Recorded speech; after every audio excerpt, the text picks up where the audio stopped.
ये कहानी है माँ काली और सौतेली माँ। सुबह की रोशनी थोड़ी देर पहले ही फैली है। भीगी मिट्टी की खुशबू से भरे आंगन में छोटा बिट्टू खड़ा है, हाथ में एक झाड़ू लिए। एक कोने से धीरे धीरे झाड़ू लगाना शुरू किया है। इसी समय घर से बाहर आती है लीला, यानी कि उसकी सौतेली माँ। अरे बिट्टू, अभी तक आंगन साफ कर रहा है? एक आंगन झाड़ने में इतना वक्त लगता है क्या? कल बारिश नहीं हुई थी ना, इसलिए ज्यादा पत्ते गिर गए हैं, इसलिए थोड़ा वक्त लग रहा है माँ। तुझे तो हर काम में ज्यादा वक्त लगता है, और काम वो तो रहने ही दे। देख, उस कोने में धूल जमा हो गई है, दिख नहीं रहा क्या? देख रहा हूँ, अभी यहाँ से ही शुरू किया है माँ, बस थोड़ा समय और दे दो। अरे मैंने तुझे कहा है ना कि मेरे कान के पास बार बार माँ माँ मत बोला कर, बिल्कुल बर्दाश्त नहीं होता। ऐसा भाग्य ही मिला है मुझे, किसी काम का नहीं है तू। जल्दी से काम कर, पूरा आंगन चमकना चाहिए। मैंने कह दिया सो कह दिया। मैं अपनी पूरी कोशिश कर रहा हूँ माँ, सच में। तेरी कोशिश से क्या होगा? कोई भी काम तो ढंग से नहीं कर सकता। मैं कोशिश तो कर रहा हूँ, पहले से थोड़ा अच्छा तो कर रहा हूँ। चुप कर, कहाँ अच्छा कर रहा है? साफ दिख रहा है कुछ भी ठीक से नहीं किया। तेरी बहन स्कूल गई है, उसके आने से पहले उसके कपड़े ठीक से रख देना, याद रहे। हाँ माँ। कितनी बार कहा है तुझे, माँ मत कहा कर। तुम्हें माँ न कहूँ तो क्या कहूँ, सौतेली माँ? लीला बिट्टू के गाल पर एक जोरदार तमाचा मारती है। इतना सोचने की जरूरत नहीं है तुझे, बस मुंह चला लेना आता है। याद रख, मैं तेरी सगी माँ नहीं हूँ, इसलिए ज्यादा सर पर चढ़ने की कोशिश मत कर। बिट्टू का चेहरा उतर गया। वो तमाचा जैसे उसके शरीर पर नहीं, सीधा उसके दिल के अंदर लगा। वो कुछ पल चुप खड़ा रहा, फिर उसने सिर उठाया। मुंह बंद करके चुपचाप खड़ा मत रह, जाकर बाकी के काम निपटा। मैं अंदर जा रही हूँ। अगर मैं सारे काम ठीक से कर लूँ तो माँ मुझे जरूर प्यार करेगी। जैसे बहन को करती है वैसे ही मुझे भी करेगी। जल्दी से सारे काम कर लेता हूँ। बिट्टू की आंखों में आंसू बहने लगे। वो उन्हें पोंछकर फिर से आंगन में झाड़ने लगा। बिट्टू ने अभी अभी आंगन की सफाई खत्म की है। उसकी छोटी सी पीठ पसीने से भीग गई है। पानी पिए बिना वो एक एक करके पूरे घर के सारे काम करने में लग गया। वो बाल्टी में पानी भरकर रसोई के कोने में रखता है। पिता के कपड़े धोकर धूप में रस्सी पर डालता है। चावल छाट कर एक तरफ रखता है और आलूओं को अच्छे से छाट कर पास की एक टोकरी में सजा देता है। चेहरे पर थकावट साफ झलक रही है, फिर भी उसके होठों पर कोई शिकायत नहीं है। अचानक बाहर का दरवाजा खुलता है। स्कूल बैग लिए श्योरी आंगन में दाखिल होती है। उसकी आंखें और चेहरे पर स्कूल से लौटने की थकान और खुशी दोनों ही साफ झलक रही है। माँ, ओ माँ! अरे मेरी प्यारी बेटी आ गई। अंदर चल, कपड़े बदल ले, फिर तुझे खाना दूंगी।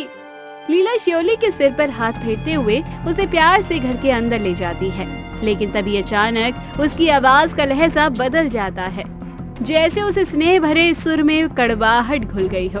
बिट्टू, कहाँ गया रे? बिट्टू दरवाजे पर खड़ा हो जाता है। उसके गले में थकान साफ झलक रही है। यही हूँ माँ, काम कर रहा था। तेरी बहन स्कूल से आई है, खड़ा रहेगा क्या? उसके कपड़े बदलवा और उसे खाना खिला। हाँ माँ, जा रहा हूँ। और सुन, आज घर का फर्श फिर से एक बार पोंछ देना और मेरे कमरे की तरफ की खिड़की भी साफ कर देना। ठीक है माँ। बिट्टू श्योली के पास जाकर धीरे धीरे उसका स्कूल ड्रेस उतारता है और घर के कपड़े पहना देता है। फिर एक प्लेट में खाना सजा कर उसे दे देता है। दादा, तू नहीं खा रहा? सारे काम निपटा कर बिट्टू श्योली के पास थोड़ा बैठता है। पास रखे एक पुराने बैग से 2 कॉपी और एक फटी सी किताब निकालकर वो भी पढ़ने बैठ जाता है। तभी लीला कमरे में आती है। अरे क्या कर रहा है तू? काम छोड़कर किताब लेकर बैठ गया। माँ, सारे काम कर दिए हैं, अब जरा पढ़ने बैठा हूँ। कई दिनों से पढ़ाई नहीं की माँ। तुझे पढ़ने को किसने कहा? तेरा काम है घर का काम करना। स्कूल तेरे बस के नहीं है, समझा? और अगर काम खत्म हो गया है तो जाकर शाम का दिया जला चुपचाप। माँ, दादा तो सारा काम घर का ही करता है। थोड़ा पढ़ने देती तो क्या हो जाता। रोज तो तुम पूजा करती हो, आज दादा को क्यों डांट रही हो? तू अब मुझसे जवाब देने लगी है। ठहर, तुझे भी मैं बताती हूँ।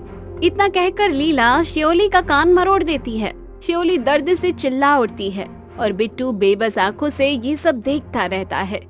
अचानक झाड़ी के पीछे से एक आवाज आती है। खिड़की के पास कुछ पत्ते कांपने लगते हैं। कौन है वहाँ? वो दौड़कर खिड़की की तरफ जाती है, पर्दा हटाकर बाहर देखती है, फिर दरवाजा खोलकर बाहर देखती है। कौन था?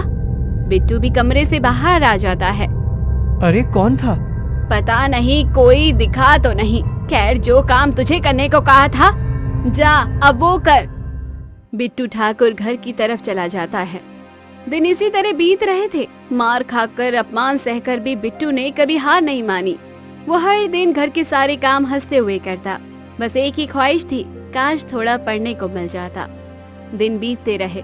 श्योली का जन्मदिन पास आने लगा और उस जन्मदिन के एक दिन पहले सुबह जब बिट्टू रसोई की देहरी पर खड़ा चावल चढ़ाने ही वाला था कि तभी उसने आंगन में किसी के आने की आवाज सुनी। अरे रे, सब कहाँ गए? उस आवाज को सुनकर बिट्टू जल्दी से रसोई से निकलकर आंगन की तरफ आया। आकर देखा आंगन में कोई नहीं, सिर्फ दीदा आई है। ये देखकर बिट्टू खुशी से दीदा के पास गया। अरे दीदा, आप आ गई। आइए आइए, अंदर आइए। ये कहते हुए बिट्टू ने दीदा का हाथ पकड़ लिया, लेकिन उसी समय दीदा ने झटके से अपना हाथ छुड़ा लिया। छी छी छी छी, हाथ पकड़कर खींचतान कर रहा है। चल हट, दूर हो जा यहाँ से।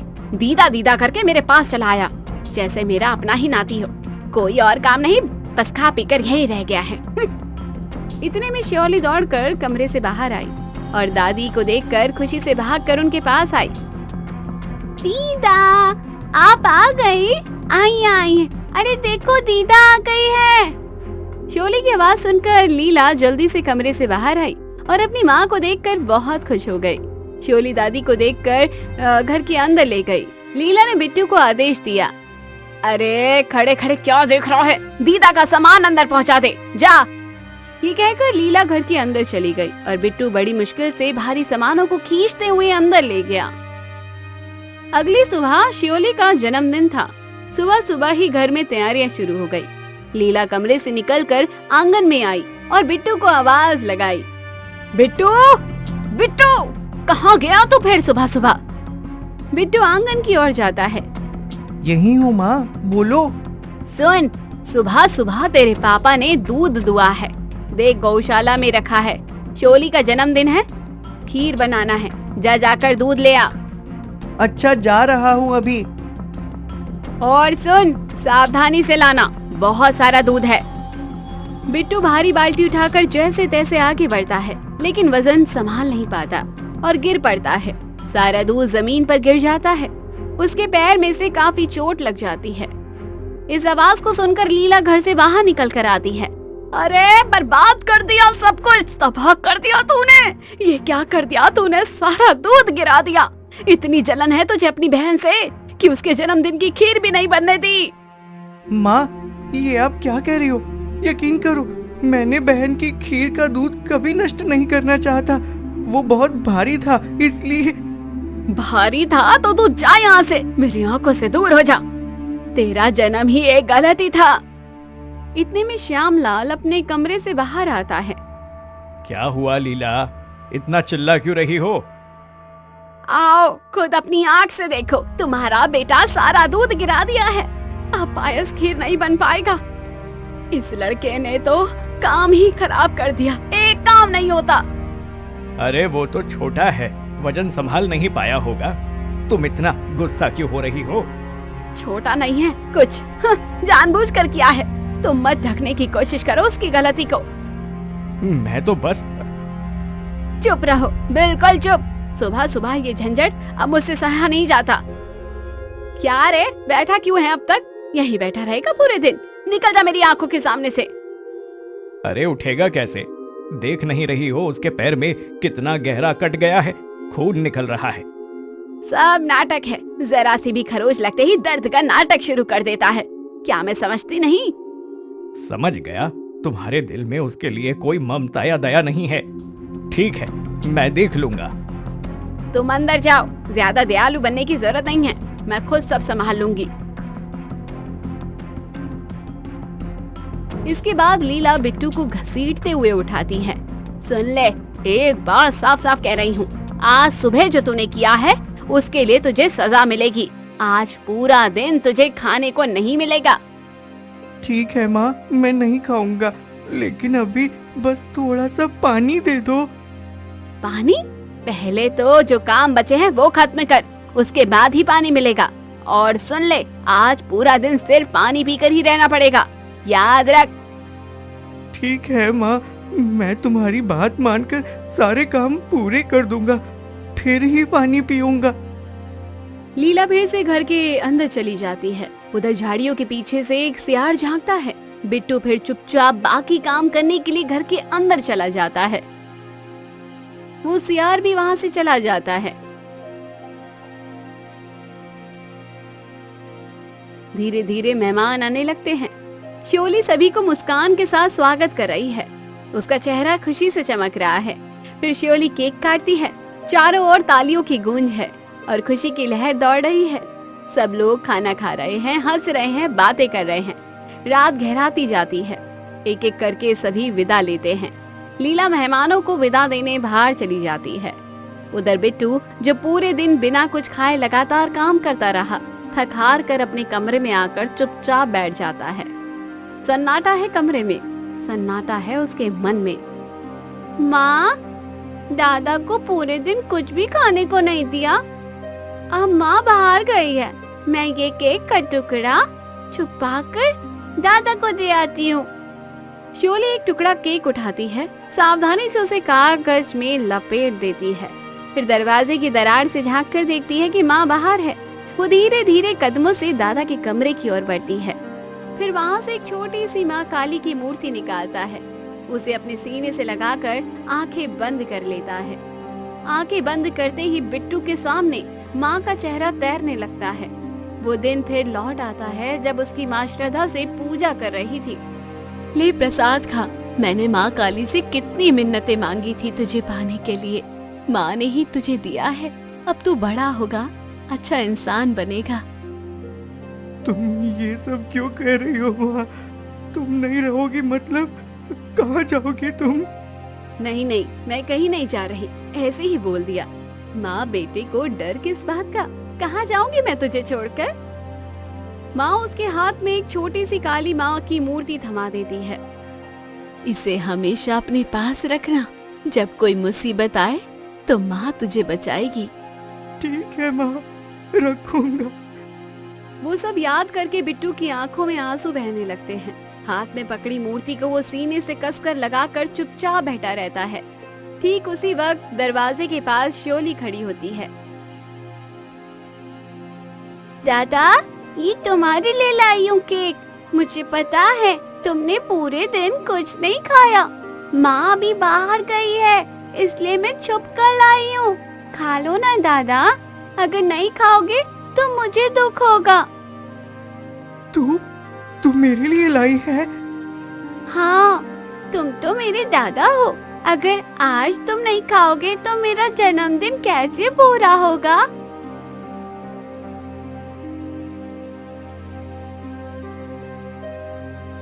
दादा, तुम अभी ट्रंक खोलकर क्या देख रहे थे?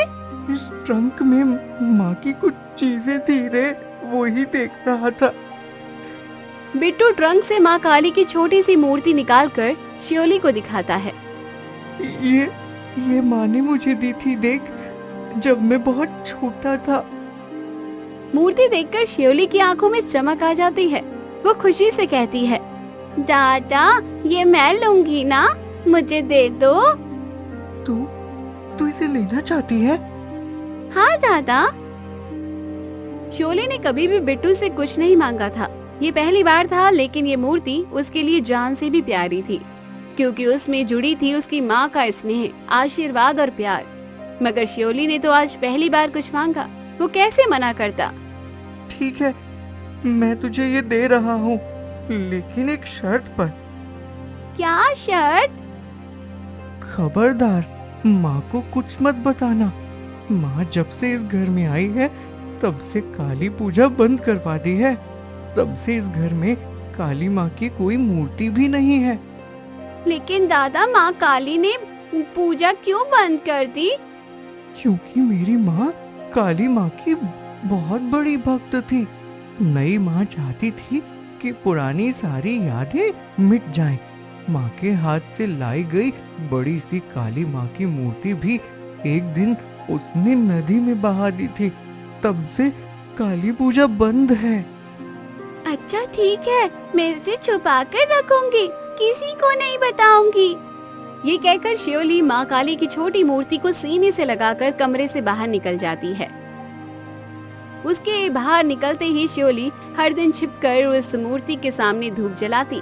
लेकिन एक दिन लीला अचानक कमरे में दाखिल होती है। तू क्या कर रही है? हाँ? श्योली सहम जाती है, उसके हाथ कांपने लगते हैं। धूप नीचे गिर जाती है जमीन पर। लीला दौड़ कर आती है और उसके हाथ से मूर्ति छीन लेती है। श्योली कुछ नहीं बोलती, सिर झुकाकर खड़ी रहती है। बोल रही हूँ, किसने दी? दादा ने दी है। ये सुनते ही लीला गुस्से में बिट्टू को बुलाती है।